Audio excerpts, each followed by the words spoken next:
All right, and welcome to After the Screen podcast. My name's Chris, the independent filmmaker. I'm Jess, the non-independent filmmaker. That's right, and welcome back to another episode. And I'm super excited tonight because this is not a review. This is an interview we have tonight, and we have two amazing guys that we're going to talk to. We're going to learn about them, and we're going to learn about their film and everything like that, and what else comes up along the way. So first, I want to welcome them. So welcome Brian Hanson and Charles Bunce. Did we say that right? It's great. Okay. Good. Usually we butcher a name along the way, so we apologize. That's Brian with an I. Can you say that?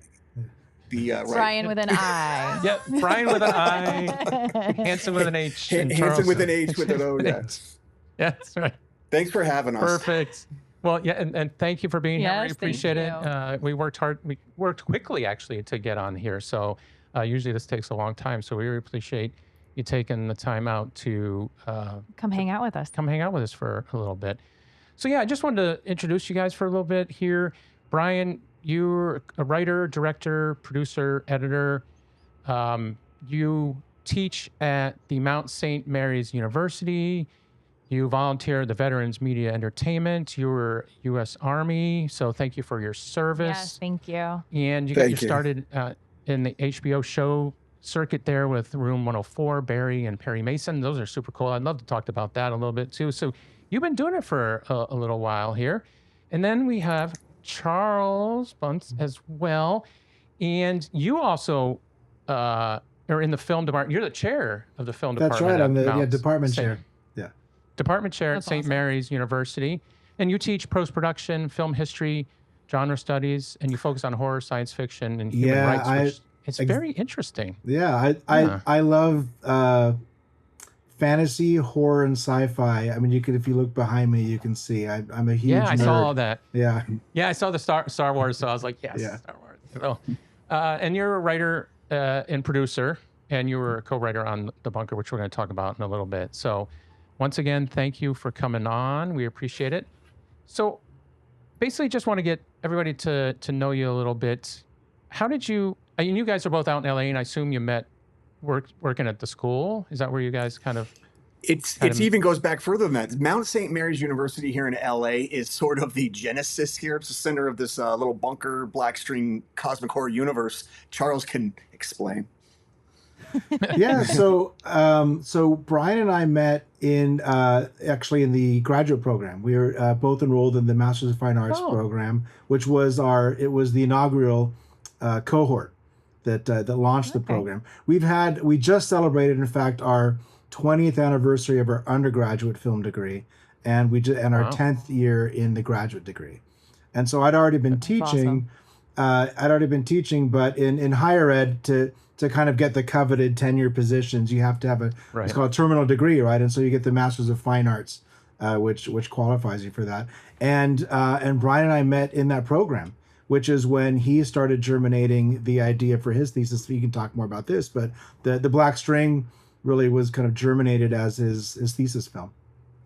Okay. And I just wanted to note, Mount St. Mary's, although the film programs have a few decades behind them, the university's like over 100 years old. Yeah. Wow. Yeah, we just celebrated, I think, our 100th anniversary. And we have a campus in Brentwood, California, which is by UCLA. And we have a downtown campus down by USC. And then we have a Hollywood facility, which is where I'm at right now. We're right across from the Chinese Theater. That I can see the Chinese Theater out my window to the left. Can you really? Wow, That's that's amazing. so cool. That's really cool. And there's real Awesome nuns location. walking around. Like, this is a real Catholic school with I was gonna nuns ask and if the it's Catholic whole thing. school. Yep. Oh But my no gosh. uniforms. No, okay, that was my next question. I was like, so is there uniforms? No rulers on the knuckles either. No Oh, rulers. okay. Okay. And is that how you guys got your start kind of in film, is through going to the film school? Or, I mean, you were interested probably before that, I assume. I grew up always wanting to be in film. In fact, my mom found something maybe a few months ago from elementary school where I said that I wanted to go into school and do sound design, which that's my heart lies in post-production. And so it's a self-fulfilling prophecy, I suppose. So the story I always tell is that I went to school wanting to be George Lucas, and then I got on a big side quest and decided instead I wanted to be Indiana Jones. And so a couple of degrees later, I came back to film. And so now I like to think of myself a little bit of, I aspire to be kind of a Robert Rodriguez who has his fingers in all aspects of the storytelling process. And I think that film, the Bunker that we're going to talk about, definitely reflects that, right? With you guys that had fingers and everything to do with this film. Oh gosh, what we expected and so much more. Hellraiser has a quote like, "We have such sights to show you." Right. That's what the Bunker post-production did to us. So same thing, you know, growing up, always interested in movies, didn't know how you really could make movies if just buddies in a camcorder just messing around, but how do you really do it? And yeah, the Robert Rodriguez, the Quentin Tarantino's, Primer, movies like Prime, or even Blair Witch, it just really opened up that door and everything through the odds. Like, oh, you can get a little Canon XL1 or whatever and go start shooting indie movies. So I think I was coming up at that time when it was indie films were eminently doable. You were seeing it happen all the time.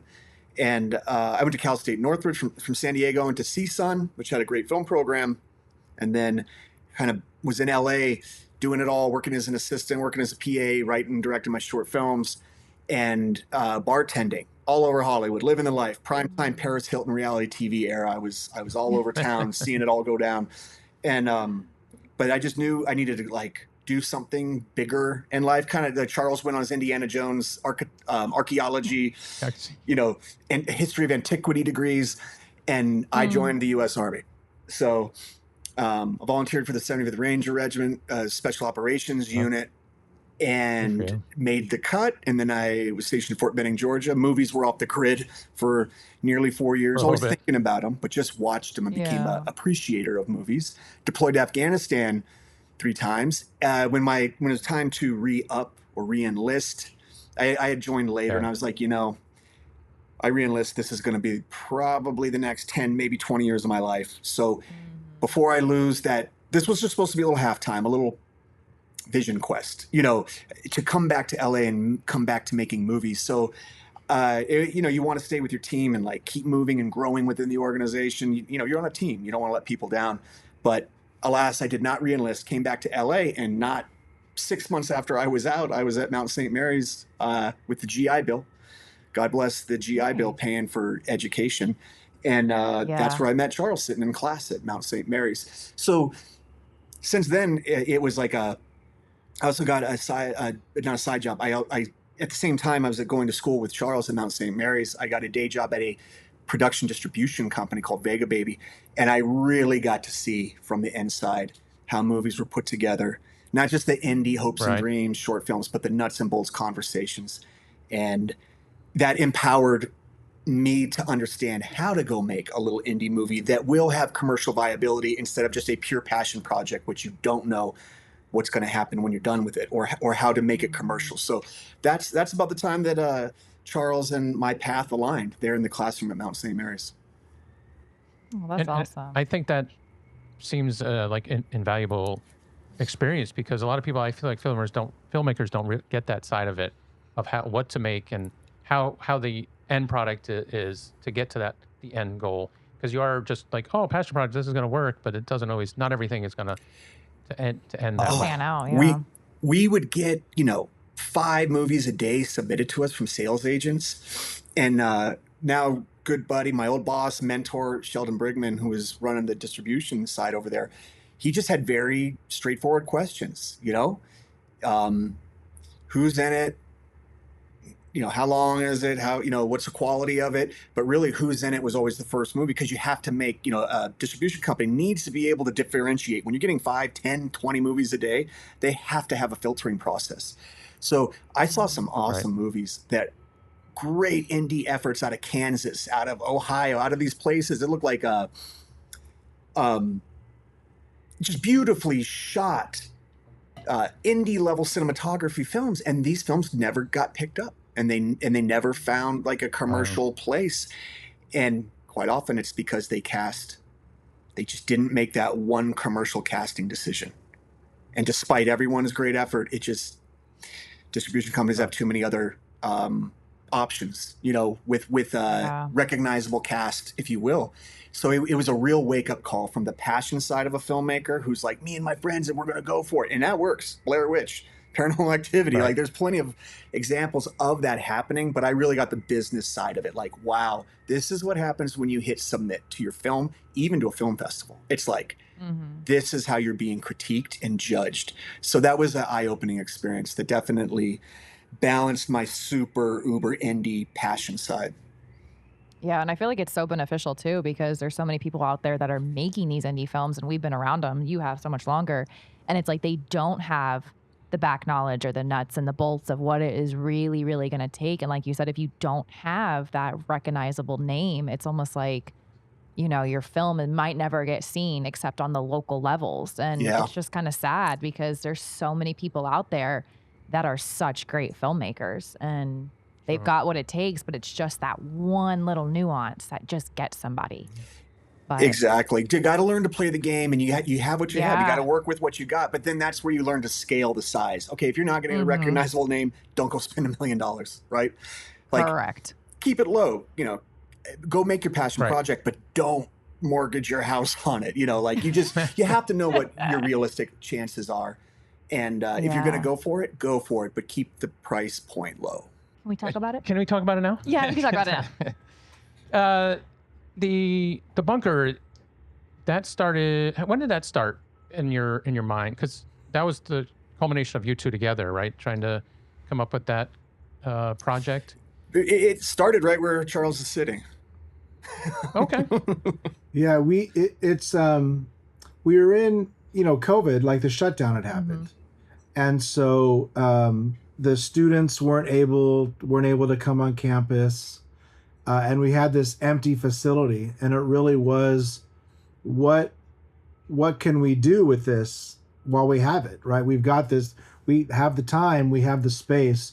What could we shoot in this time that where we could do it within the COVID restrictions, where you've only got, you know, ideally one actor on set at a time? What kind of story could we tell? And so we, Right. yeah, go ahead. Were you gonna say? Oh, but I think it. Oh yeah, go ahead. Well, yes, we started to have that very practical reverse engineering thing, and Yeah. it was the dark days of COVID. It was like, Yeah. is no one Yeah. going to make another movie for 2 years? Like, it wasn't, I'll ride it out and get the band back together in 6 months. This was like, The is band's anyone going to together, make a let's do movie? it. Yeah. Yeah. And but I have to say that the science fiction, like Charles is just science fiction expert, and I'm a big fan of science fiction and horror as well. So even though we were reverse engineering, there was no Hallmark Christmas movie in the cards. Like we were always headed towards science fiction and horror. That's like Yeah. you, horror, constantly. Yeah, Yeah. I know. Horror all the time. I think at some point we were deep into it enough, and one of our producers said, couldn't we just made a movie about a guy in an office? And it would have been so, You're like, so no. much easier. Well, because the Right. thing, I mean, we learned the hard way is that once you commit to science fiction, like you got to go all in. You can't just get halfway there. You have to bring that world to life in a way that's going to excite the audience, tell the story in a cinematic way, but also respect the genre. And that's it. Yeah. Right. What it meant was more time and elbow grease and ingenuity in terms of like a lot of blood, sweat, and tears to bring it to life. We learned why the credits in big budget science fiction movies run for 4 straight minutes Yeah. and have like 500 names. It's like, oh, that's why. That's right. We get it. We get it now.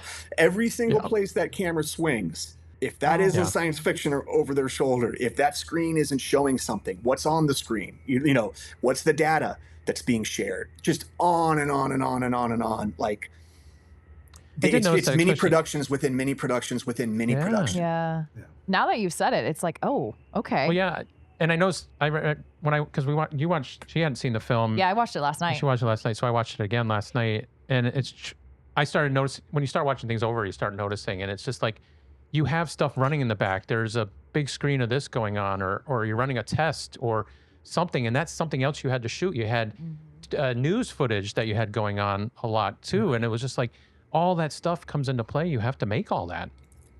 So Yep. that's impressive. Yeah, I was really impressed watching it. And we found out week by week.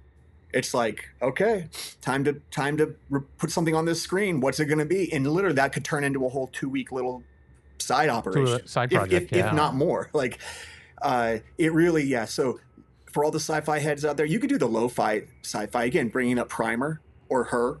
There is that really lo-fi sci-fi. Right. But if you get into aliens and spaceships and kind of high-tech compounds, buckle up. You need all that high-tech. Yeah. Yeah. And then, obviously, you, with it being COVID, you thought, like an indie filmmaker does, I need one location kind of thing. So that's where you started writing around that you had that location. Yeah, essentially that's what it was. It's like we have this space, and it's the we've since moved where the primary space was. Our facilities moved since then, but that's where we were teaching like our computer labs and our classrooms. Okay. And so it was, how are we able to transform this space? And then, the idea was, we're going to have, we convert it into this bunker, and you can have, there's one character in the bunker at any given time. And then you would redress it differently for each of the different characters. Mm-hmm. And at one point we were kind of kicking around the idea of, well, what if we had in some of our other rooms, what if we set up kind of bunker comm spaces so we could have the actors all kind of together, like, live talking with each other. And the logistics of that between the COVID restrictions and just kind of like our energy and budget. Oh gosh. We're like, we couldn't do that. And so I think it's a true testament to the actors that, I mean, they were either reading to either Brian or to Chelsea Edmondson, who played Michelle, was on set, and she read with a lot of the actors. But they for the most part, the actors didn't meet each other. But right. I mean, I'm biased, I guess, but I think they pull it off. Like, you don't know, right? They're having these engaged conversations, and you'd never know that they weren't like talking with each other. I agree. We were talking about this earlier. It's like the difficulty of telling a story where none of the actors are in the same room, keeping that tension up, keeping that story going. We were impressed. So kudos to you guys for doing that, because that's tough, I think. So because your actors were never in the same room. If this was not COVID, they'd have all been in the same bunker. There'd have been fist fights. There would have been all the eating around the same table, yucking it up. It would have been like a totally different film. Yeah, it would have been Alien. It would have been any of these. A not unlikely motley crew of scientists or explorers are on this mission. Stuck together, isolated together. But that was not the option. So we needed to create that camaraderie, that back and forth. But we never had. This is not a spoiler, but Dr. Sam Ellis, played by Chad, is Chelsea Edmondson's Dr. Michelle Riley. That's her boss, her immediate direct team leader. And he's questionably maybe a little forward, maybe a little more flirty than a boss ought to be. That would happen in the break room, right? Where she's at the fridge or the coffee maker and he just leans in a little too close. That's when you have actors together. We couldn't do any of that. It truly was a movie of 50%. It's a movie of Zoom screen interactions. The other 50% is a real movie in the bunker with Michelle. So it was a big challenge, and we tested that. We tested that before we moved forward with this idea. Charles, Kaylee, Kelby, Sharif, myself, we all jumped in front of an iPhone and then kind of cut it up to see if we believed it.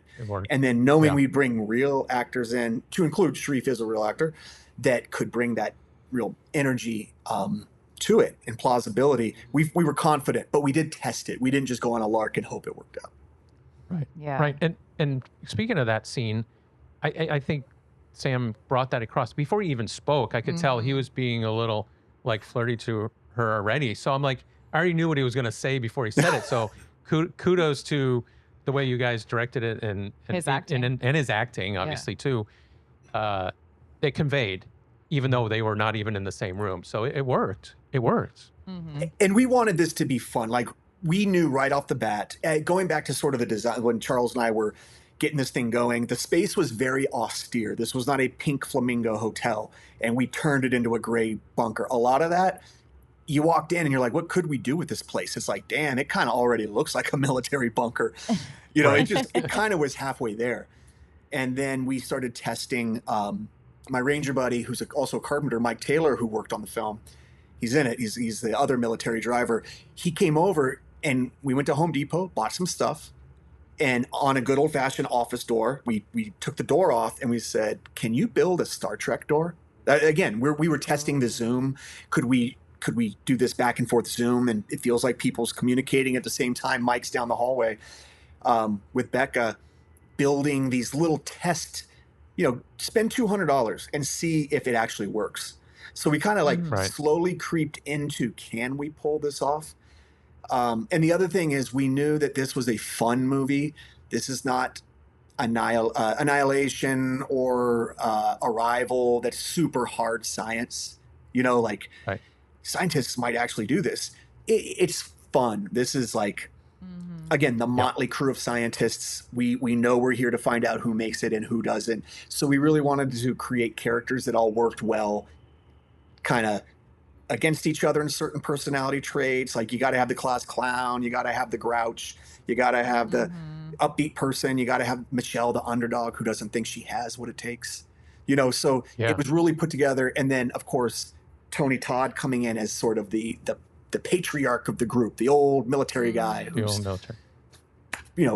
kind of hard, pushing it forward, but tough love, but still coaching his, coaching his guys with a little love when he needs to. Otherwise, he's kind of, let's move, let's go. So absolutely. The intention was for it to be this fun midnight science fiction, who's going to make it, who's not going to make it sort of journey. Yeah, I can see watching this film at midnight, like one of those old, like you're laying on the couch at midnight and turning it on, and that kind of thing. Like I think you've said before, where that unknown, that's the mystery of the unknown that really gets you. Not knowing what's out there. And I was rooting for the love story. I wanted them to meet in real life. You were the first person who said that. Really? Yeah. Oh. Yeah, she liked that part of it. Everyone else has been like, I didn't trust that son of a bitch. Like, I knew, I think that guy was up to something. So I'm glad to hear that. That's a first. I'm super happy. I did. I was rooting for them. And I'm like, at the very end, when he appeared in the alien suit, I was like, oh no, this isn't him, but I want it to be him. But was it him? We don't know. But was it him? Yeah, true. Speaking of all the scientific stuff, I was really impressed by the content that you wrote into it, like all the scientific stuff and the dialogue that went along with that. I was like, oh my God, these guys probably had to research stuff for days and months. Was that difficult trying to get that all in there scientifically and make it sense, make it make sense? Yeah, we were lucky to have, Brian's producing partner on Black String, Dr. Richard Hanley, who we also met through the MFA program. He has maybe 16 different letters after his name in terms of degrees. But he put together a lot of research information for us that got really deep into the whole genomes and CRISPR-9 and things. So we had a lot of great, like, actual scientific information. And then the trick was, how do we narrow that down to simplify it so that an audience gets, we're trying to do this, we're trying to do A, and in order to do A, you have to do B, C, and D, and you're trying to make it match. And it's how do you still make it so that a real scientist isn't going to roll their eyes, but yet an audience will still buy into it. Right. And it really, again, that hard scientific movie would be much closer to deep diving into these things, but knowing the tone and we were going for, and really how quickly we needed to move through things, we really had to simplify it. And we just had to admit at a certain point, okay, we need to make sure the audience follows this more than we need to get approval from bioengineers and physicists, So we did our due diligence, but at the end in a movie, you need to entertain. And we found ourselves at points like to really make this happen in an authentic way. We need a 7-page scene that's going to go so deep in the weeds, even we're lost. And it's like, we can't do that. We got to keep it simple, to which Charles What's the good old fix whenever you need to? We came up with whenever you just need to solve a problem in science in movies. Oh no, you put me on the spot, and now I don't. I don't remember what wisdom we used. It's often you reverse it. Oh, you reverse. That's right. You reverse the You polarity. reverse it. Reverse the polarity. Yes, I know. What if we should? okay. Yeah, that makes okay. If you're ever stuck trying to solve a major mathematical equation and or like physics problem or engineering problem, just switch the wires, reverse the polarity. Yeah. It works 50% of the time. That's good Star Trek logic. Yeah. That's good Star Trek. Oh gosh. I love it.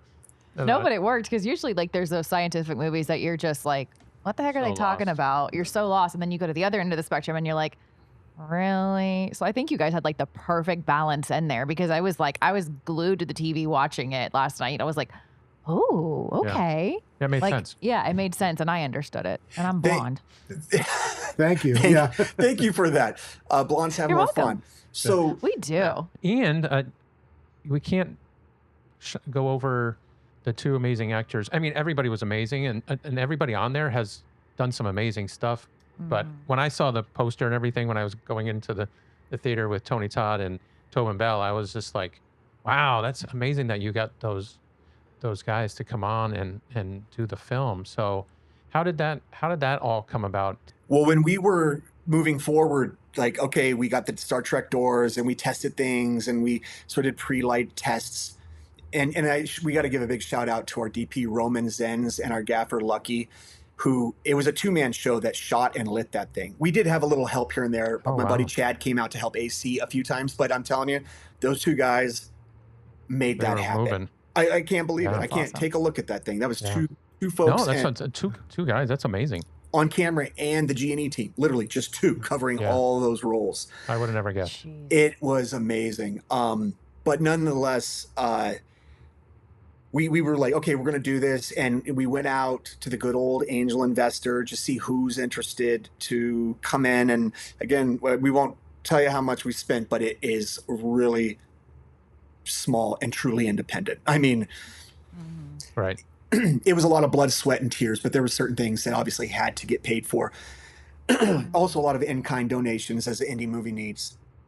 But we teamed up with Blood Oath. That's a horror consulting company associated with Aaron Kuntz and Paper Street Pictures. Yep. And they're like, we asked them some casting questions, which connected us with David Guglielmo, who knows Chelsea from The Black String. You know, it's kind of like make a movie, get out there because you get to know more people. And when it comes time to make the next call or look for some favors for your next movie, it's a whole lot easier. And David has those connections. He's a great casting director, especially very well known in the genre world. And he was able to get us a list of amazing folks. And when we saw Tobin and Tony on that list, we're like, this can't even be possible. And like, to be honest, if it wasn't 2020, I don't think that those two gentlemen would have been as available as they were. Perfect timing, right?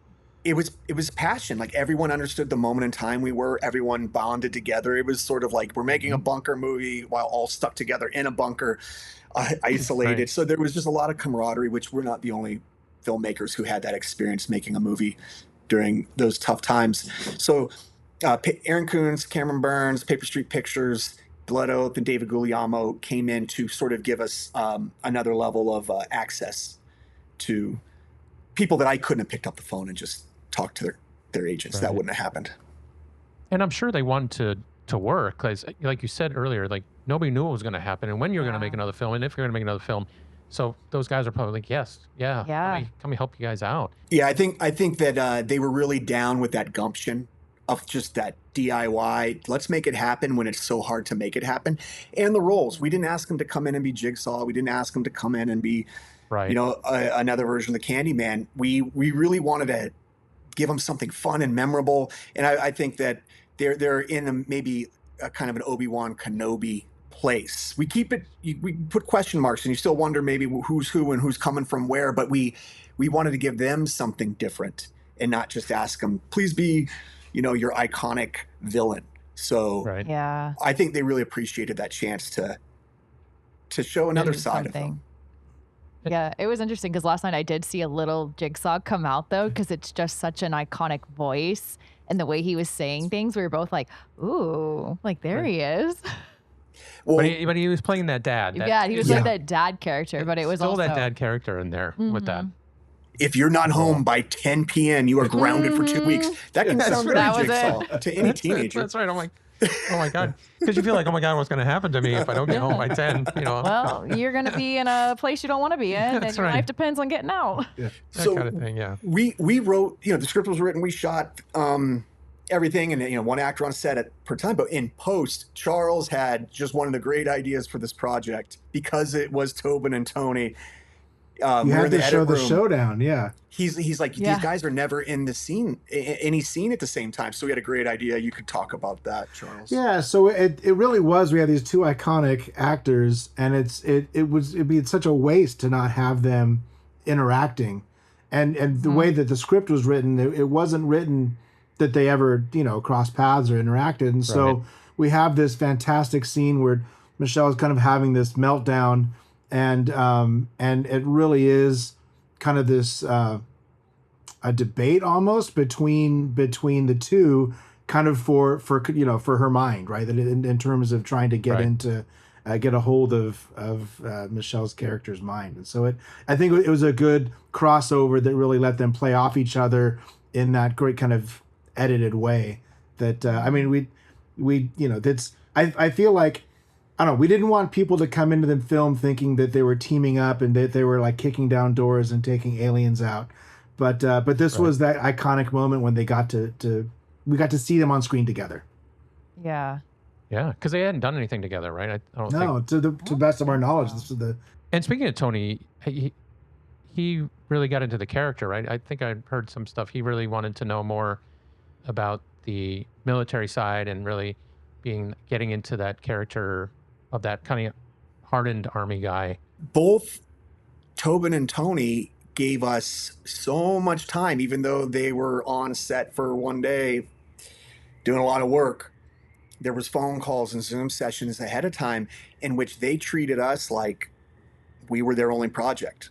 And that's a testament to those guys who are very busy and have bigger projects that are probably top of mind. But when it was time to talk with us, have meetings, or be on set, we were everything and treated us as if we were a top tier show production with 50 crew members and $100,000 daily lunch budget. Right. So Tony, we talked quite a few times, and he really wanted to know about this character, Frank Lawrence, and like, what did I do in the Army, and what's my current rank, and how long have I been out of the Army, what projects have I overseen. And he just wanted me to say enough that he could go do his own back work, do his own character work. Just what would my rank be? What do you think I did when I was that age in the military? He took it really seriously, and he wanted to hear, my experience. Your experience. I said, believe me, I did one enlistment, Tony. I didn't get to Lawrence.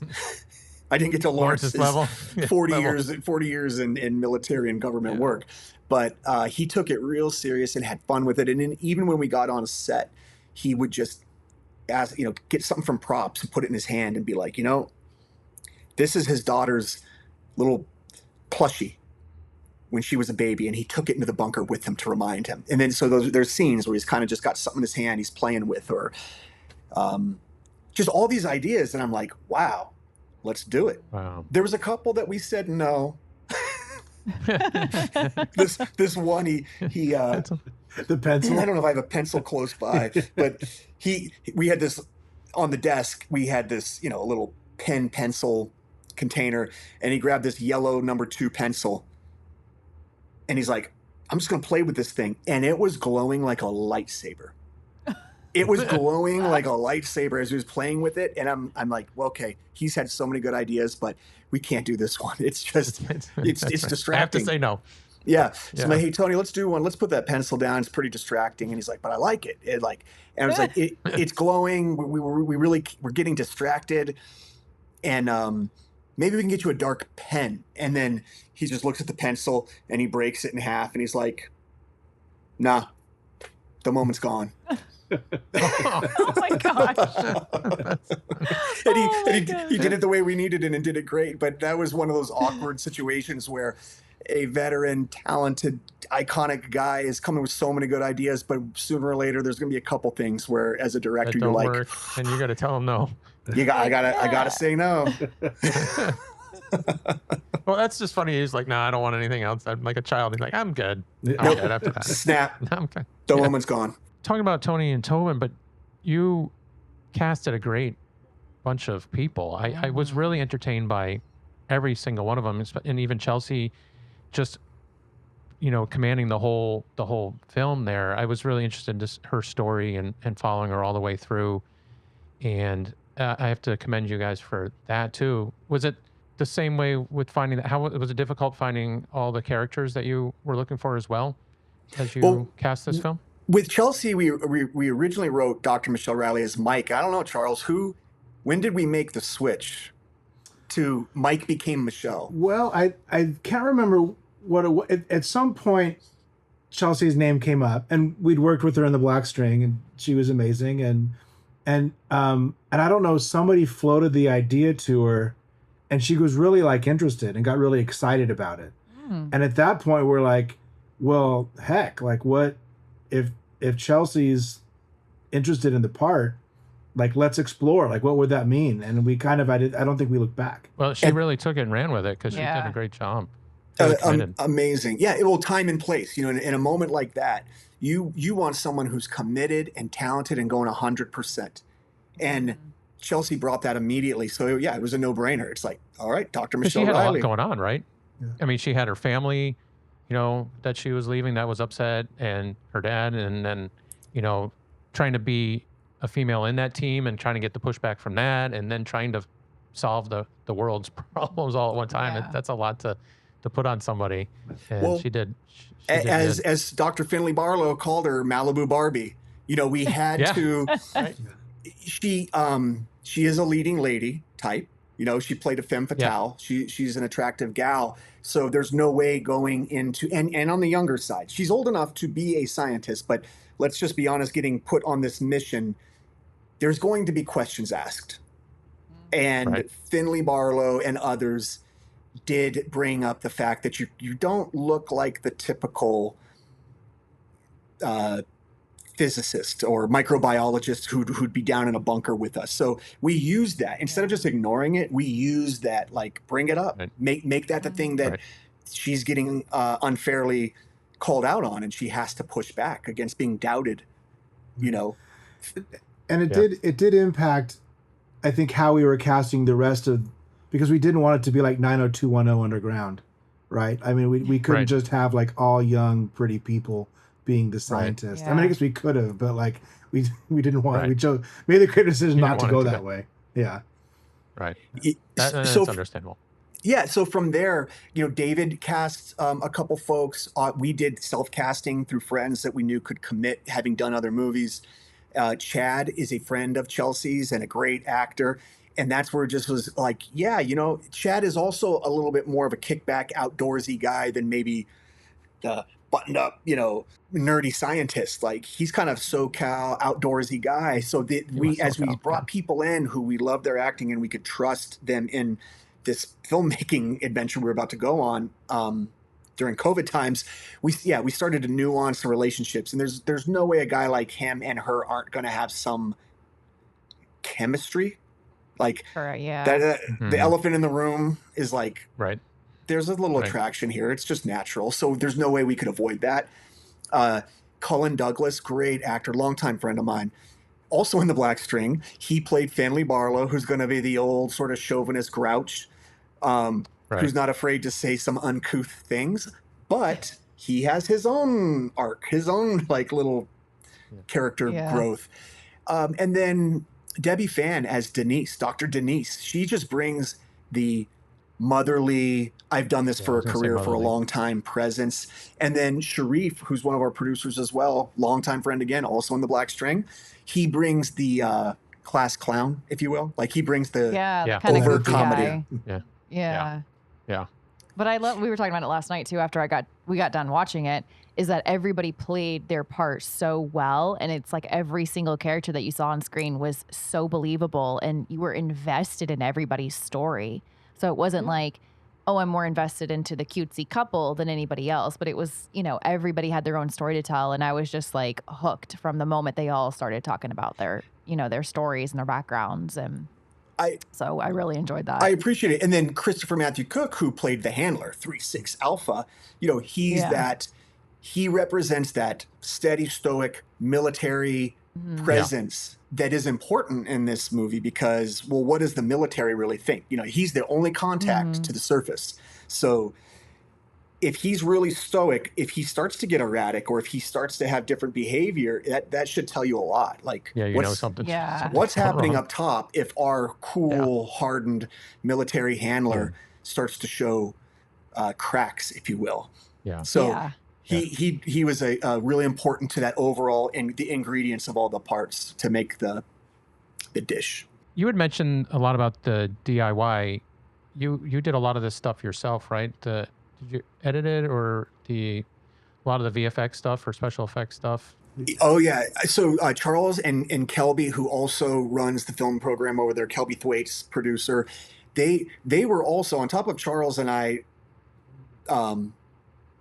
just on set as writers, and then I'm directing something, and then he's doing continuity, like pulling up on a tablet, just like dozens of pages of slides that we created.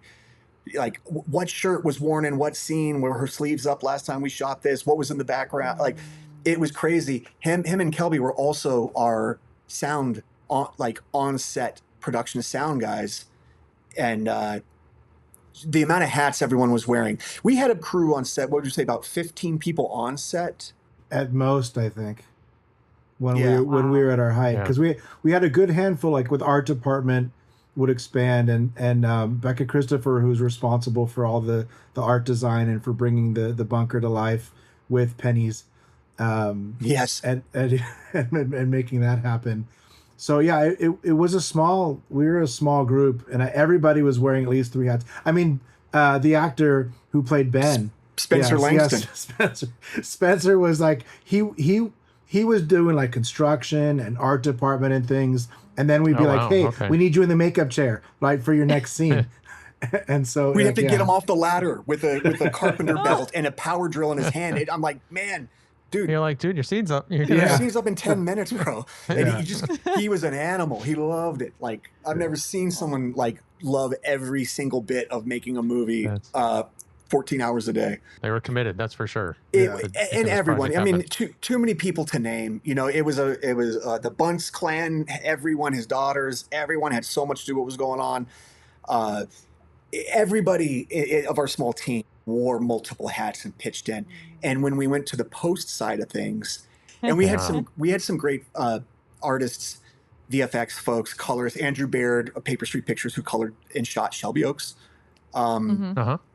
He colored this, and so we had some real, also like rock stars that helped us out in some of the key tasks. But in the end, we just had so much work to do that it fell on Kelby, Charles, and my shoulders to just find a way at 3 a.m. to get some of this stuff done.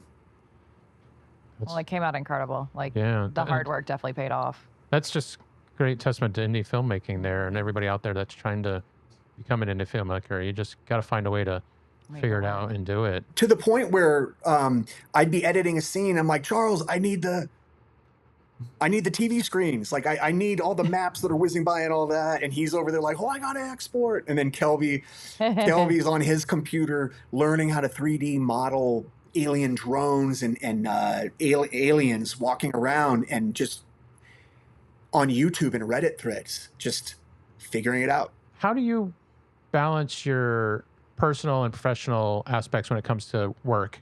And I think it kind of ties into what you're saying, because you were up till 3 a.m. doing all this. How did you balance that between personal life and creative life doing that?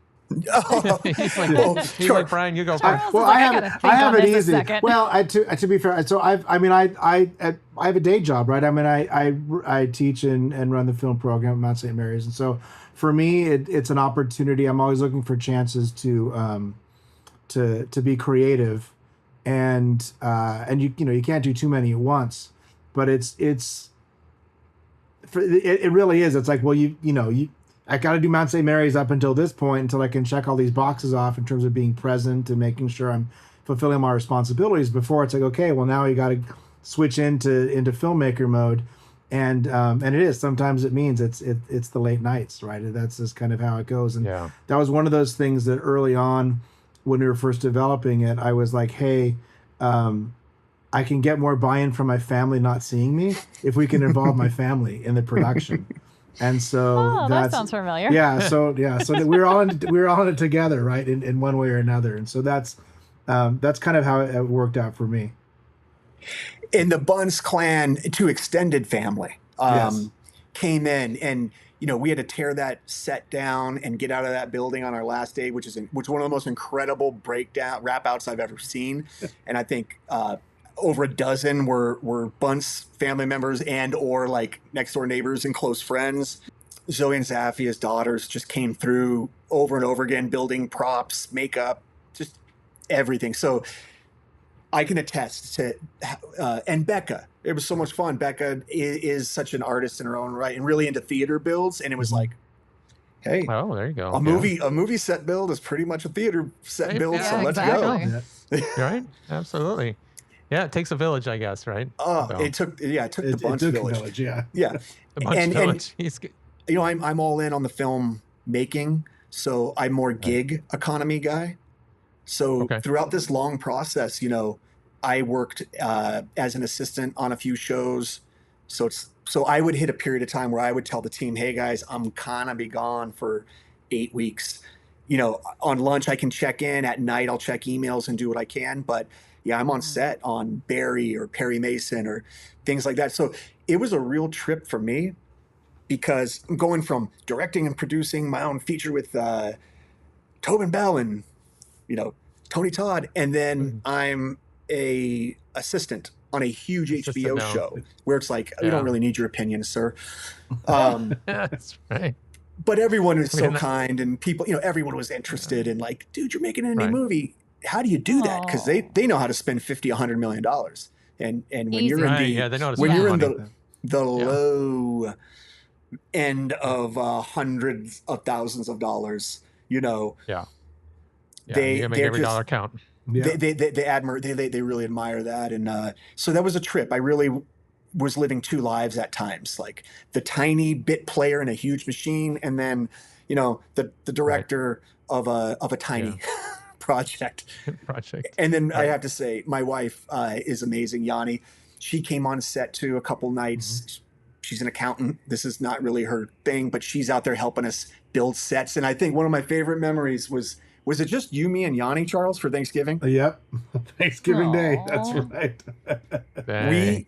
We had to shoot the next day. The sets weren't ready. We weren't going to ask anybody on Thanksgiving to come in and do it. So Charles, Yanni, and I went to Denny's and got our little mashed potatoes, stuffing, and Thanksgiving tray across the street. And we walked over and we all ate in that bunker set. In that bunker set, we all ate. That's awesome. Wow. And then we finished off the set design for the rest because we had to shoot the next day. Oh my gosh. Yeah, that's kind of like us. We usually have like he and I and whoever else. And then we've had our dog in one of the films too. So we brought our dog along to help on set, even though she just is more of a problem than anything. Yes. I think just real quick to the indie filmmakers out there, everyone, it's like you have to have a job. Mm-hmm. So you got to be paying the bills somehow. And these movies are not going to pay you much for a long time. You often, as the producers, are going to you're the first, you offer up the money. When something needs to get made or something's got to get bought, it's always the producers, the above the line folks who are going to kind of contribute their fee or whatever it is. So it's a passion project. It's a labor of love, and everyone hopes for the back end win, but there's no guarantee that's going to happen. And you really need to take care of yourself and ensure that you have some stable footing, or you're gone. You can't stick around. So every indie filmmaker really needs to find their balance of, how do I pay the bills? Sometimes you can go a couple months just sucking it up and getting by while you shoot in the heavy lift, but the process takes so long. I mean, to be honest, a feature film will probably take you 3 years start to finish. down to the very last detail of releasing it and marketing it. And we've talked about that, I think, so much too, is like doing his indie films on the side. And that's like kind of going into the next question we wanted to ask you is like, what's the best advice you could give somebody? And I think you gave one of the best pieces of advice is you've got to have your stable income, because if you are just a full-time indie filmmaker, you're not going to make much money or money at all. So, and I think that's the biggest topic that we talk about constantly is, I think I'd say two things, which is what we tell to our students as well, is one, really shoot what you have access to, right? And that's like, which is exactly what we did. We're like, well, this is the space we have.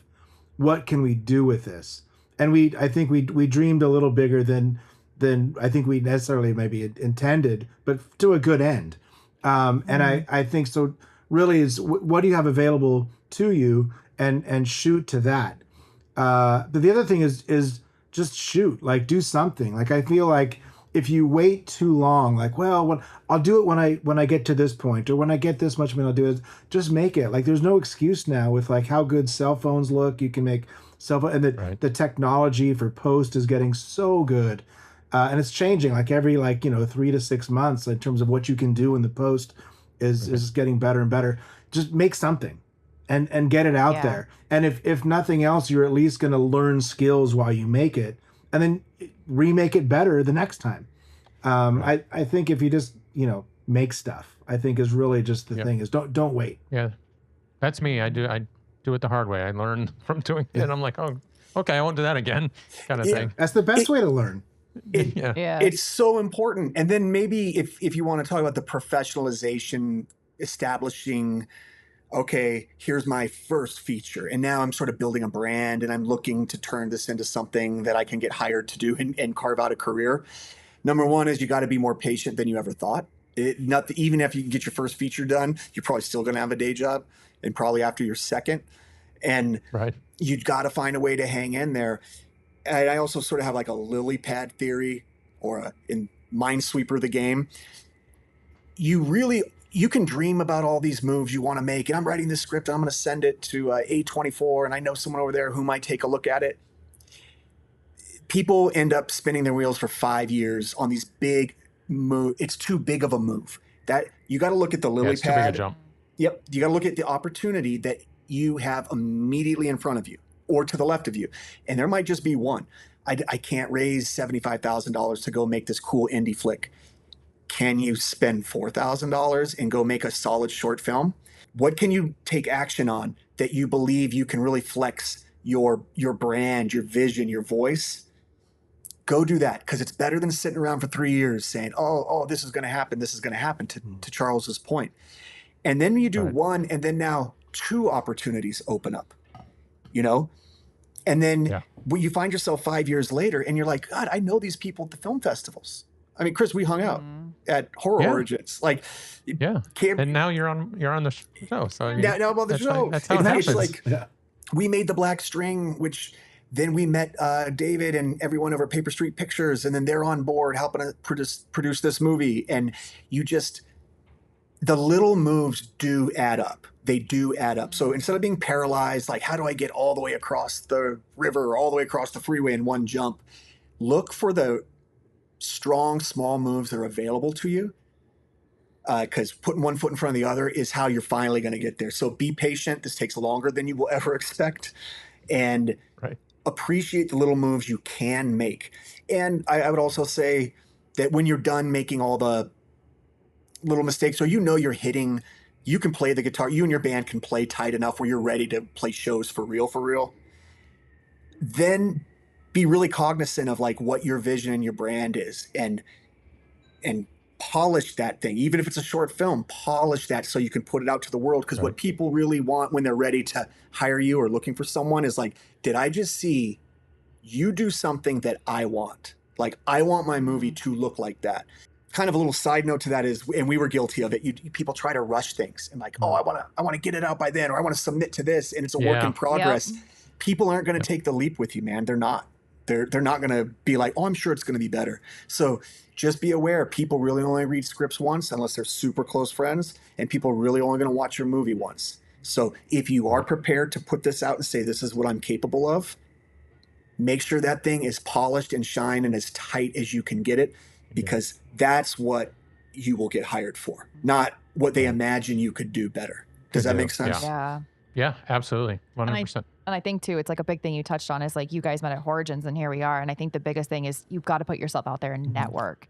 And I think that's some of the things that, you know, we've talked about doing is like, we got to start going to these events. We got to start networking, even if nothing comes of it. It's just the opportunity. It's the experience, you know, and you never know who you're going to meet either. Yeah, exactly. And to me, they've become friends more than anything. Yeah. Like, you know, Cameron I talk to a lot now, and I never, you know, I knew him through somebody that I work an actor here in Florida, but I never met him before that. And now, you know. And Cameron and I went to the same high school. You guys went to the same high school, but, you know, and then, you know, I met you through Cameron. So it's just, and, you know, I consider these people your friends now, not more than just somebody you know, I met at this somebody thing. I just met at this thing. It's like I enjoyed the experiences we've had together very much. 100%. It's about natural connections, because this is an industry that is all about networking. Everyone knows it. So there's a lot of people that are kind of pro quick transactional networkers. And and then when you're a decision maker, when someone's a taste maker, a gatekeeper, a decision maker, they don't have time. This isn't an HR department where they're going to run through months of interviews and whatnot. They're like, who do I trust at this moment to get this done? And that trust is going to come from, you know, I've known them for a little while. They do good work. They're always cool. I trust them. Right. Boom.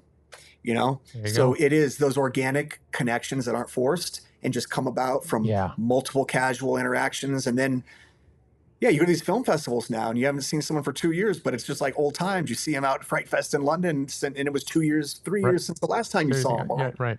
Horror Origins. And it's like, whoa, what's up, buddy? So again, you can't rush things. They kind of need to come around organically. But to your point, you need to put yourself out there. That was some amazing advice from you guys. Yes, I really appreciate that. We have one last question, and then we'll wrap this all up.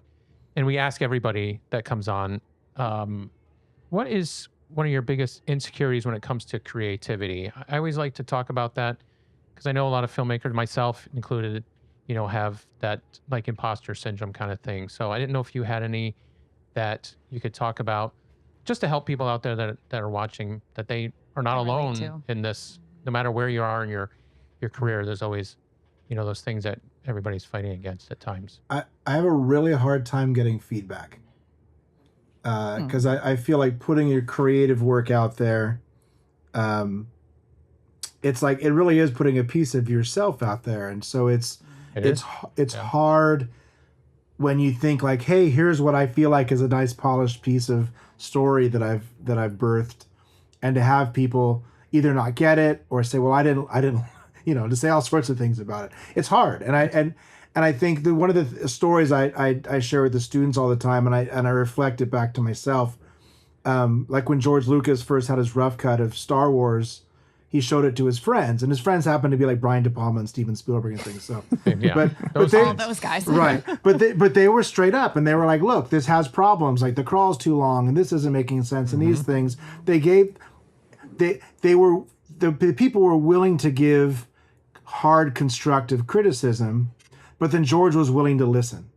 And I think those are two important things: is find somebody, like be willing to put yourself out there, but find a core group of people who aren't just going to be like, oh, good job, you made a movie, right? That you want to get that good constructive feedback. And then as hard as it's going to be, you want to listen to it, right? And if they're really good friends, like George Lucas's were, they'll help you, right? Brian De Palma helped, like, you know, with the crawl and everything. It's like, so I think that's, it's for me, and it's a lesson I have to keep telling myself is you have to put your art out there to get the feedback. And if you have a good group of people to share that constructive feedback with you, it's only going to make your story better. Yeah. I think that's huge to have that group of friends that are willing to do that for you. Absolutely. Yeah. I agree wholeheartedly with what Charles just said. I'll give you two. One is really technical and one is a little more philosophical or esoteric. On the technical side, directing, I think that a director can sort of, you're like, God, how do I think of all the cool shots? And like, how do I think of all the good ideas? And there may be all the great character moments, or how do I think of there's so much going on, and you may feel like you're responsible for all of that, especially as you come up making indie films, because quite often you are responsible. You might be the art director, you might be the DP, right? The camera operator. And the more you start working with experienced folks, the more you start to see them bring things to the table. And it's like, oh, I don't have to think of all the things. Like, so if you feel that maybe there's an aspect of directing that isn't your strong suit, be aware of it and know you can lean on your DP for like, what kind of camera movement ideas do you have right now? What are you thinking? Because I just don't have much besides locking it off right now.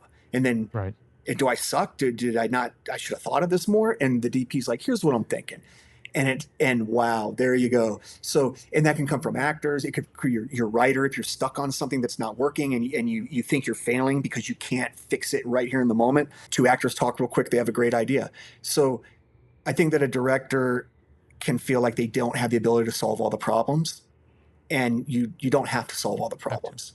Yeah, that's what your team is there for. And you'll see as everyone gains more experience, and God, at some point you're working with people that freaking get nominated for Oscars. It's like, wow, I'm just going to let you make all the decisions there on that camera movement. And then the second thing for me is as a writer and director, I was for a long time so obsessed with like creativity and originality and really finding the thing that never has been done, the story that hasn't been told. And I finally, really after I came back from the Army, kind of realized that's a futile battle. Everything kind of has been done. And I think the internet has shown us with interconnectivity. You type in any idea you think you just had, you'll find a Reddit thread from 8 years ago, where people already hashed like, that well, out. that's not original anymore. Exactly. So that if you're hung up and you can't move forward because you're always like, not original enough, that I would say just let that go and lean into what you feel passionate about, insights that you have, and don't let that originality asterisk hold you back from doing something. That's good advice. I'm going to take that advice because I have that You problem should too. take that advice. I do. I'm like, it's not original enough. I've said those words exactly, and I'm like, I have to keep searching, and I'll just keep searching forever if I just need to write it. And The Bunker, it's fun. This is a trippy movie.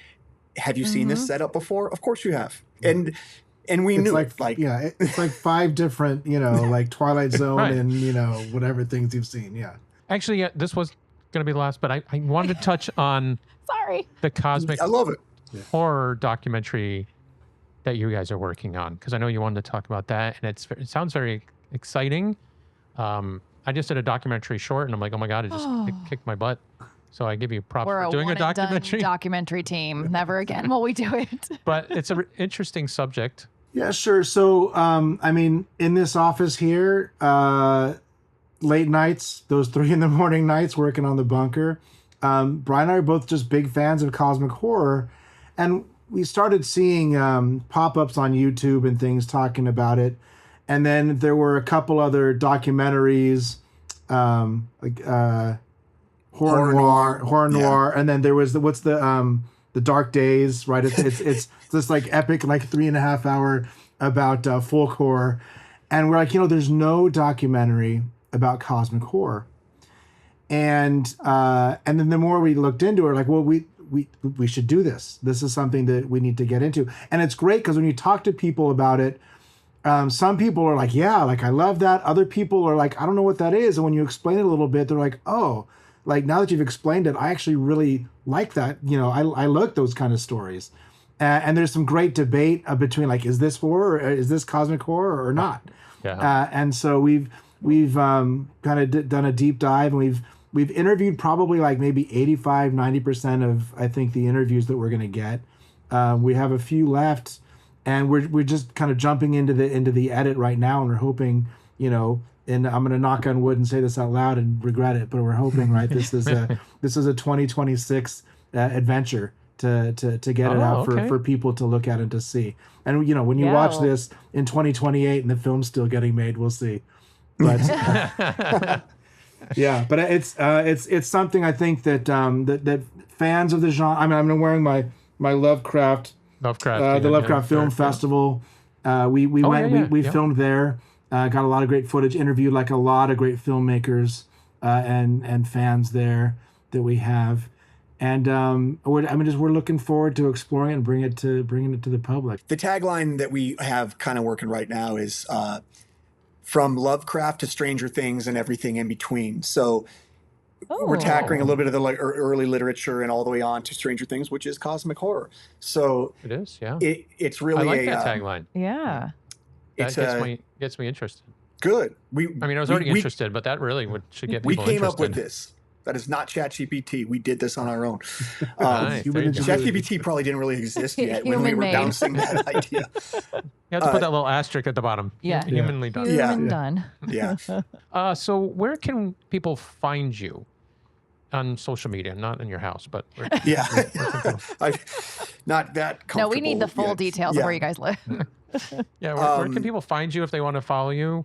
Instagram and Twitter at Hanson with an O, Hanson. The number's 375, Hanson 375. And then I have a website, Black 9 Pictures, which is where we post up like trailers and info on the bunker and the Black String and things like that. So And I'm on Facebook and Instagram. My Instagram is Yeebrah, Yeebrah. And I don't. I'll be honest. I'm not on social media, but let me rephrase that. I doom scroll the day away, but I'm not very active in terms of posting stuff. That's okay. You're like me. Yeah. I have it. Yeah. I just doom scroll every once in a while. Yeah, it's the worst. Yeah. And then the bunker is on Amazon. Amazon. If anybody wants to watch TV. Apple TV, Fandango, Apple TV. Dish, DirecTV. Yeah, everywhere where you can rent or buy a movie, we're there. Okay. Awesome. So everybody out there, please go check out the bunker, rent it. We've enjoyed it. I've enjoyed it twice now. And it's definitely going to put on the list for because you guys mentioned it, the midnight time when I'm just laying on the couch late at night and just watch that. I think that I'm excited now. Yeah. Just chill in a bunker with Michelle. Just chill with we didn't talk about the Roomba. Chill with Clumsy the Roomba. Oh, I loved the Roomba. That Roomba was funny. I was sad she didn't take the Roomba. Yeah. That was something's got to keep that bunker clean. Yeah. I know, right? I felt bad for the Roomba. I was like, I've never felt bad for a vacuum in a movie in my life, but I just wanted her to pick him up and take her with me. Yeah, that Roomba had a personality for sure. It did. It was funny. They do in real life too. Yeah. Well, I hope people check it out. It's a really great film. We had a great time watching it, and we've had a great time having you guys on. We appreciate you guys taking the time out, taking this hour or so coming on. We really appreciate it. Don't go anywhere after this. And this has been the After the Screen podcast. If you've liked what you've seen here, please like and subscribe. Comment below. We'd love to hear some comments. And please check out The Bunker. Check these guys out. They're doing great stuff. And then your next film coming up, the cosmic horror stuff. So cosmic horror. And can Charles and I do a lifelong dream here and do a shout out? Yeah. The Kyler shout out. We know what to say, Charles. On 3. 1, 2, 3. Smash that like button. Yep. Yeah, there you go. Smash that like button. Smash that like button. I love it. Thank you guys. I appreciate it so much for coming on. Yes, thank you. All right. Well, see you next time, everybody. Bye.